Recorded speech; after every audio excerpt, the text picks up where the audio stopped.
9h, 11h, Europe 1 Culture Média. Philippe Vandel. Bonjour Rémi Jacob. Bonjour Philippe et Anissa, bonjour à tous. Rémi.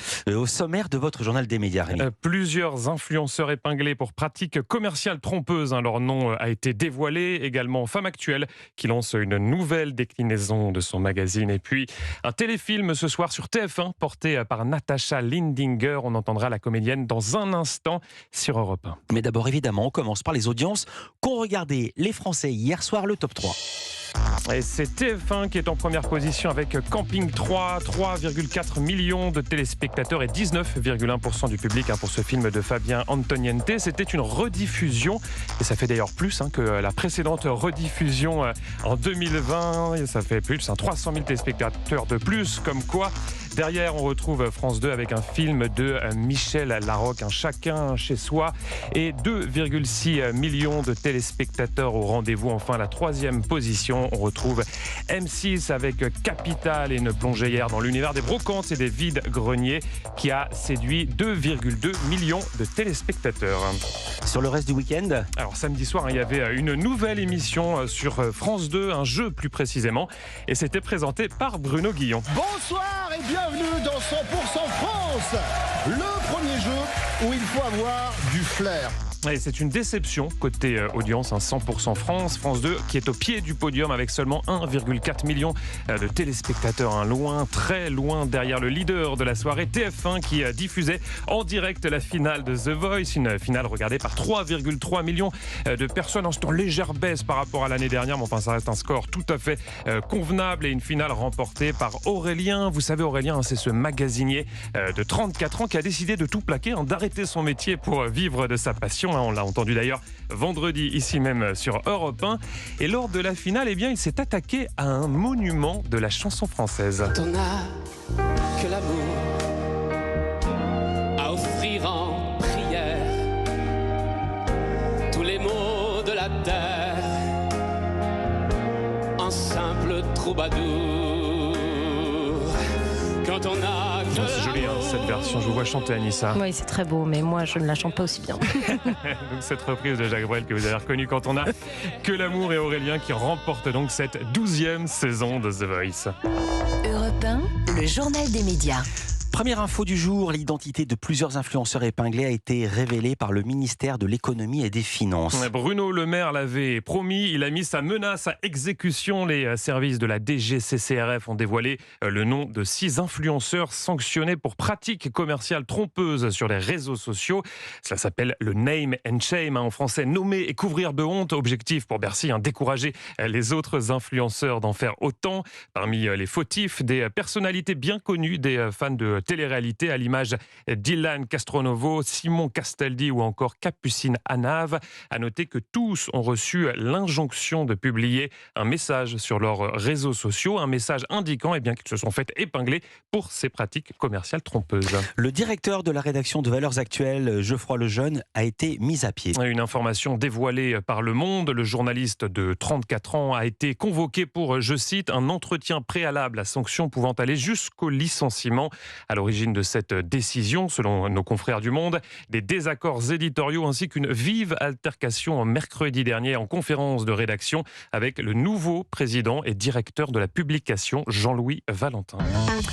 On reste au chapitre de la presse papier. Femme Actuelle lance aujourd'hui une nouvelle déclinaison avec au menu en programme télé en plus du magazine. Et c'est le premier magazine féminin à proposer cela. Alors vous aurez toujours en kiosque le magazine classique que vous connaissez à 2,50 €, mais il y a également en plus désormais une nouvelle version qui elle est enrichie de 48 pages consacrées au programme et à l'actualité télé. Cette version est vendue un petit peu plus cher, 3,40 €, soit 90 centimes de plus. C'est édité par le groupe Prisma Media. Il peut s'appuyer sur son expertise éditoriale en matière de programmes télé, puisqu'il édite par ailleurs des magazines comme Télé Loisirs ou Télé 2 Semaines. Alors pourquoi avoir lancé cette nouvelle déclinaison de Femme Actuelle ? Je vous propose d'écouter les explications de Julien Lamurie, c'est le directeur des rédactions grand public de Prisma Media. Il est au micro d'Europe 1 Culture Média. Depuis la Covid, les femmes passent plus de temps à la maison et évidemment la télévision, les plateformes sont un moyen de se divertir à la maison. Le premier numéro de Femme Actuelle Programme Télé présente de nombreuses rubriques, 8 pages de programme par jour, des interviews de personnalités. Pour le premier numéro, nous avons notamment une interview exclusive d'Anne-Claire Coudray, une interview intimiste où elle se confie sur des sujets, sur sa carrière, sur sa vie de maman aussi. On y trouvera aussi les coups de cœur de la rédaction ou encore les coulisses de la finale de Top Chef par exemple.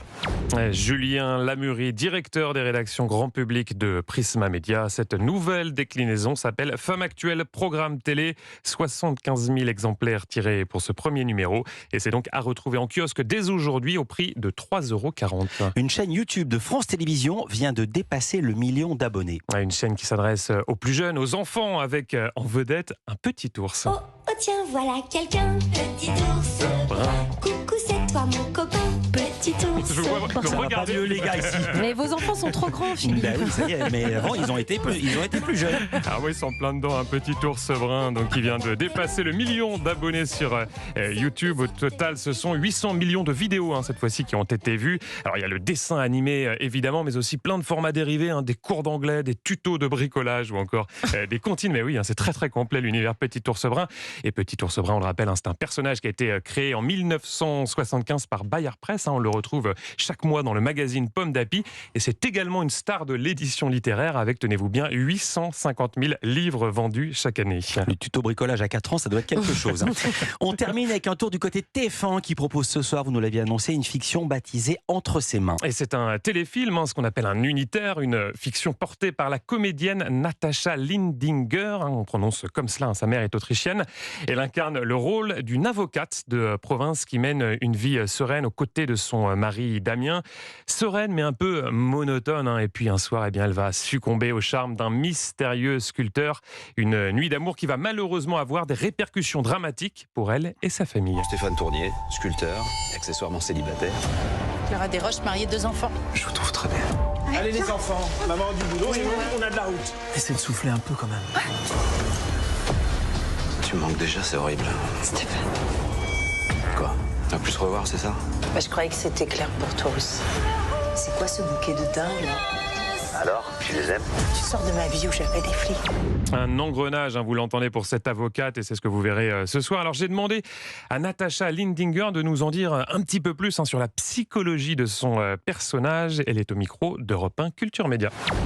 C'est pas un film sur la tromperie. Certains journalistes m'ont dit ce personnage trompe son mari, qu'est-ce que vous pensez de la tromperie? Enfin, c'est pas du tout un film là-dessus, c'est un film sur l'emprise. Elle y va, elle est désespérée, elle a honte et elle va se laisser comme hypnotiser ou empoisonner par lui avec conscience de ce qui lui arrive, ce qui est douloureux. Voilà, c'est ça. Elle est prise au piège de quelque chose, elle est sous emprise, mais avec une grande conscience, dès le début, de ne pas pouvoir lutter, mais de ne pas devoir y aller.